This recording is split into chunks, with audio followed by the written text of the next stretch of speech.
Hello everyone, my name is Anshika My name is Hina. and welcome to our channel Unfiltered Duo. So first of all हम अपने बारे में introduction दे देते हैं because ये हमारी फर्स्ट वीडियो है साथ में. So first of all video start होने से पहले चैनल को सब्सक्राइब कर लेना, लाइक कर देना, कमेंट कर देना और अपने दोस्तों के साथ शेयर कर देना जो बीपीटी चूज करना चाहते हैं या फिर सोच रहे हैं. ठीक है. माय नेम इज़ अंशिका और अभी मैं सेकेंड ईयर में हूँ एसजीटी यूनिवर्सिटी में. सेम माय नेम इज हीना. मैं भी सेकंड ईयर स्टूडेंट हूँ और मैं भी एसजीटी यूनिवर्सिटी में हूँ. डिस्कस करेंगे कि बीपीटी कोर्स एक्चुअली में है क्या, कितने साल का है, सब्जेक्ट्स क्या हैं. So let's go. So BPT 4.5 years का कोर्स है जिसमें हमारे जो 6 मंथ होते हैं वो हमारे इंटर्नशिप के लिए होते हैं. बाकी जो 4 ईयर बचे वो हमारे theory classes, practical, hospital posting के सब के लिए होते हैं. सो जो इंटर्नशिप का टाइम होता है उसमें मोस्टली उसमें हम हॉस्पिटल में ही रहते हैं, मतलब पूरा हॉस्पिटल में जैसे हम काम करते हैं, प्रॉपर पेशेंट ट्रीट करते हैं. हाँ. बट जो बाकी 4 इयर्स होते हैं उसमें हॉस्पिटल में हमारी पोस्टिंग लगती है for a proper timings. Like हमें 1 घंटा मिलता है, 2 घंटा मिलता है दिन में, और हमें साथ में थ्योरी भी मैनेज करना पड़ता है, प्रैक्टिकल भी. हाँ. और हमें फाइल्स भी लिखनी पड़ती हैं. सो मतलब हम बताते हैं कि हमारा फर्स्ट ईयर में सब्जेक्ट्स क्या थे. फर्स्ट ईयर में हमारे सब्जेक्ट थे anatomy, physiology, biochemistry, exercise therapy, electrotherapy और मेन इम्पोर्टेंट ईवीएस. ईवीएस बहुत इम्पोर्टेंट है गाइस. ठीक है. तो 3 सब्जेक्ट्स हमारे एमबीबीएस वाले ही थे, बट हाँ उसका प्रोपोर्शन कम होता है एज़ कम्पेयर टू एमबीबीएस. थोड़ा कम पढ़ाते हैं एमबीबीएस वालों से. हाँ, बट यूँ लगता है कि बहुत ही वाइड है एनाटॉमी का सिलेबस, भले ही वो कम पढ़ाते हो. हाँ, क्योंकि टफ तो है. सो एज ए सीनियर हम गाइड करेंगे कि स्टार्टिंग से पढ़ो. जो भी हम सेकेंड ईयर में अभी तक तो हमारा हो नहीं पाया, बट हम करेंगे. Okay guys. सो पासवर्ड क्या है? बट क्या बोलते हैं, हम फिर भी पास हो सकते हैं लास्ट में पढ़ के, क्योंकि हम भी पास हुए थे. काट दिया भाई. अगर आपको और कोई टॉपिक पे वीडियो चाहिए तो हमें कमेंट करके बता देना, और प्लीज़ हमारे चैनल को सब्सक्राइब कर प्लीज. सो फर्स्ट हमारा मिथ है कि physiotherapy is only for injuries. ये मिथ है गाइस, क्योंकि So, फिजियोथेरेपी ये रॉन्ग है. ये रॉन्ग नंबर है. सीरियस. तो फिजियोथेरेपी में हम किसी के डिटॉल लगा के बैंडेज नहीं लगाते हैं. फिजियोथेरेपी में हम प्रॉपर रिहेबिलिटेशन करवाते हैं, चाहे वो कैसा भी पेशेंट हो. Through modalities, through exercise, hot pack, cold pack, काफ़ी चीज़ें हैं. आपको ऐसा लगता है कि बस गरम वो हॉट बैग लगा दिया या फिर कोल्ड पैक लगा दिया तो या फिर मेन चीज मसाज दे दी. हाँ, मसाज, तो वो फिजियोथेरेपिस्ट बन गए. आगे ये क्वेश्चन आएगा. नेक्स्ट, यू गेट भाई मिथ आ गई जिसके बारे में हम डिस्कस कर रहे थे. You just get massages and hot PACS. Physiotherapy में हम रिलैक्सेशन वगैरह, पैसिव एक्सरसाइजेस वगैरह सब करवाते हैं. सिर्फ मसाज होती है, हमें मसाज सिखाई जाती है फर्स्ट ईयर में भी, बट ये नहीं है कि अगर कोई पेशेंट आएगा तो बस हम उसकी मसाज करेंगे, क्योंकि हम पहले उसका लाइक पास्ट रिकॉर्ड देखेंगे और उसको अभी क्या प्रॉब्लम है. तो ज़रूरी नहीं है कि अगर उसके दर्द हो रहा है तो मसाज कर दी, ज़रूरत नहीं. ये सबसे बड़ी मिथ है. रूरल एरियाज में ये होता है कि फिजियोथेरेपी मसाज वाला. हमें भी बोला गया है कि बीपीटी तो मसाज वाले होते हैं. हमारे कमेंट्स या फिर हमारे जो इंस्टाग्राम है वो इससे भरा पड़ा रहता है. बट हम लोगों को समझाना चाहते हैं कि physiotherapy is not about massage. हाँ, तो इसमें भी काफ़ी अवेयरनेस की ज़रूरत है. सो इसमें हॉट पैक ज़रूरी नहीं है. अगर आपके स्वेलिंग आएगी, अगर आप हॉट पैक लगा लोगे तो वो और वर्स हो जाएगा, तो ये भी रॉन्ग है. Next, physios are the same as personal trainers और कायरोप्रैक्टर्स. फिजियोथेरेपी को हमने जिम ट्रेनर थोड़ी बना दिया भाई. हाँ, जिम ट्रेनर्स अलग होते हैं, कायरोप्रैक्टर्स अलग होते हैं. कायरोप्रैक्टर्स का अलग से कोर्स होता है गाइस, और फिजियोथेरेपी इन दोनों से ही अलग होता है. हाँ, आप सीख सकते हो फिजियोथेरेपी के बाद कायरोप्रैक्टर वगैरह, बट ये दोनों फ़र्क है, क्योंकि कायरोप्रैक्टर बस आपकी बोन्स को चटका देते हैं, ट्विस्ट काइंड ऑफ. बट जो बीपीटी कोर्स है, जो फिजियोथेरेपिस्ट होते हैं वो आपको प्रॉपर ट्रीटमेंट देते हैं through modalities and etcetera etcetera, जो हमने आपको पहले भी बता दिया. सो ये भी फॉल्स है.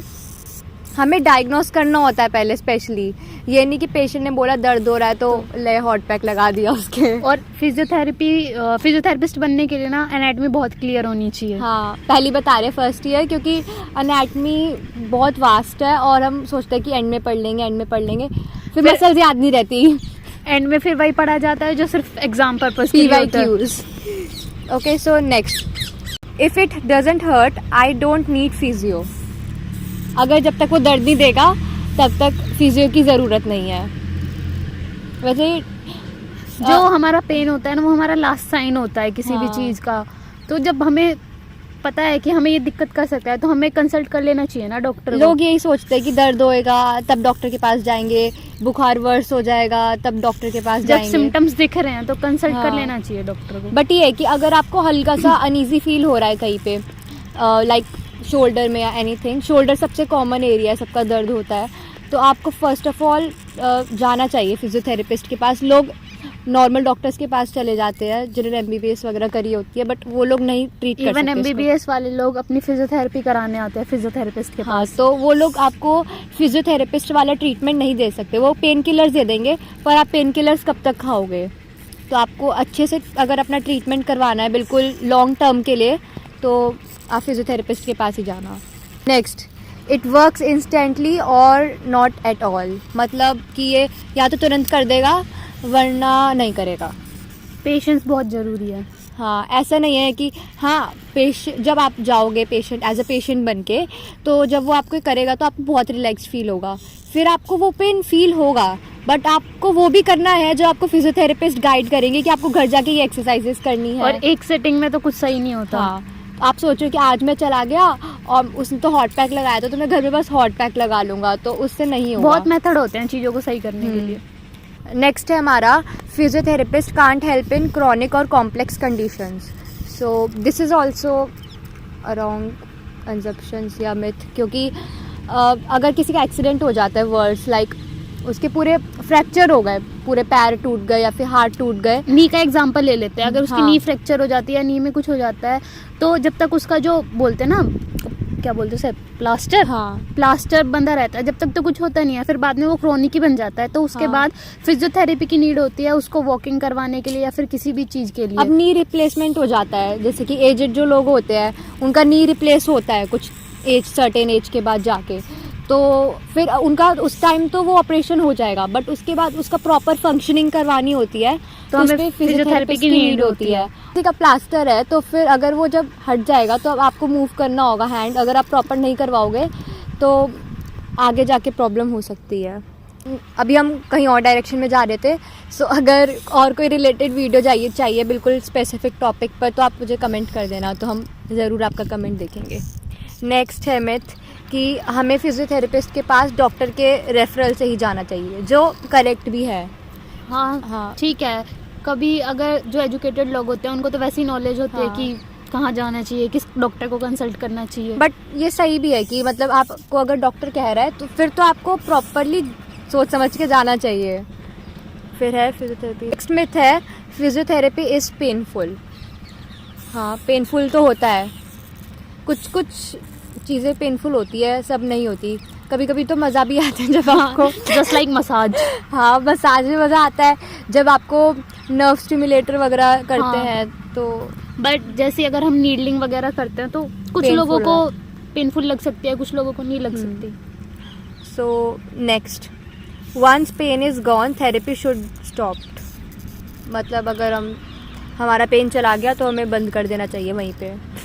नहीं यार, क्योंकि अगर पेन चला गया फिर वापस अपना सर्वाइकल ले लो, अगर अपना पोस्चर वापस ठीक नहीं हुआ तो फिर वापस पेन आएगा। हाँ, तो ये तो रॉन्ग है। आपको फिजियोथेरेपिस्ट है ना, तो आप खुद जाना क्यों बंद कर रहे हो? वो आपको खुद मना कर देगा कि देखो आपका पेन ठीक हो चुका है, या फिर आपका जो प्रॉब्लम थी वो अब फाइन है, तो अब आपको नहीं आने की ज़रूरत। खुद से बट डॉक्टर मत बाकी जो बनो। वो लोग बताए कि आपको अपने लाइफस्टाइल में ये चेंजेस करने हैं, तो वो आप लोगों को अप्लाई करने चाहिए। हाँ, अब ये नहीं, ऐसा नहीं है कि आप जा रहे हो और उसने आपका ट्रीटमेंट कर दिया और फिर उसके बाद वो कह रहे हैं कि आप घर जाके एक्सरसाइज करना या फिर हॉट पैक लगाना या फिर कोल्ड पैक लगाना फॉर जल्दी रिकवरी हो जाए, और आप सोचो कि छोड़ो भाई वही करेगा सब कुछ, तो फिर नहीं ठीक होगा। Next, physiotherapy is only for older peoples, older adults. ऐसा तो कुछ नहीं है, क्योंकि अगर स्पोर्ट्स के पर्सन देखते हैं तो उन लोगों को बहुत कॉमन है कि उनको एंकल स्प्रेन आ गया, फिर किसी भी तरह का स्प्रेन, स्वेलिंग वगैरह, तो उनको हैंड टू हैंड फिजियोथेरेपी की नीड होती है ना। नहीं, हाँ, और पहली बात कि फिजियोथेरेपिस्ट की तो आजकल नीड यंग लोगों को भी ज़रूरत पड़ती है। मेन कॉमन हाँ, सर्वाइकल हो गया, और काफ़ी डेली बेसिस पे चीज़ें हो जाती है जिसमें आजकल हम लोग बहुत वीक है, तो फिर ज़रूरत तो पड़ती है। इवन छोटे छोटे बच्चों को भी फिजियोथेरेपी की नीड होती है। हाँ, सो ऐसा नहीं है कि ओल्डर लोग ही जाते थे, वो पहले जाते थे, बट अब थोड़ा अवेयरनेस आ गई है लोगों में, तो फिर इसलिए अब जा सकते हैं। Surgery is more effective than physiotherapy, so this is wrong. अगर आपको लगता है कि मतलब आप डॉक्टर से तो कंसल्ट करोगे ही पहले, बट अगर आपको लगता है कि फिजियोथेरेपी उसने रिकमेंड किया है कि आप लॉन्ग टर्म फिजियोथेरेपी करवा के थोड़ा लाइक अराउंड 2 मंथ्स 3 मंथ्स करवाओगे तो ठीक हो जाओगे, पर सर्जरी से भी रिकवर होने में तो टाइम लगेगा। So if someone is guiding कि ठीक हो सकते हो तो फिर चांस लेना चाहिए। बैक पेन लेते हैं, बैक पेन के लिए हम क्या सर्जरी करवाएंगे? हाँ, तो उसके लिए तो हमें और फिजियोथेरेपी की सर्जरी नीड। करवा के भी फिर आपको पूरा नॉर्मल लाइफ आने में भी टाइम लगेगा। सो फिजियोथेरेपी इतना कोई डर वाली चीज़ नहीं है, तो बेटर है कि आप फिजियोथेरेपी करवा लो बस। सो हमारे सारे मिथ ख़त्म हो चुके हैं। सो अगर आप लोगों को अभी भी कोई डाउट हो तो आप हमसे कमेंट करके पूछ सकते हैं। हाँ, और अगर आप किसी और टॉपिक पे वीडियो चाहते हो तो हम वो भी बना देंगे। बाकी अगर आप SGT चूज़ कर रहे हो तो आप हमें नीचे कमेंट में कुछ क्वेश्चंस हो तो आप पूछ सकते हो। So thank you for watching and bye bye, take care. Video shoot सही तो लग रहा है। काट के दिखा तो जिसमें भाई स्क्रिप्ट भूल गई भाई मैं। चैनल का नाम क्या है यार? मैं तो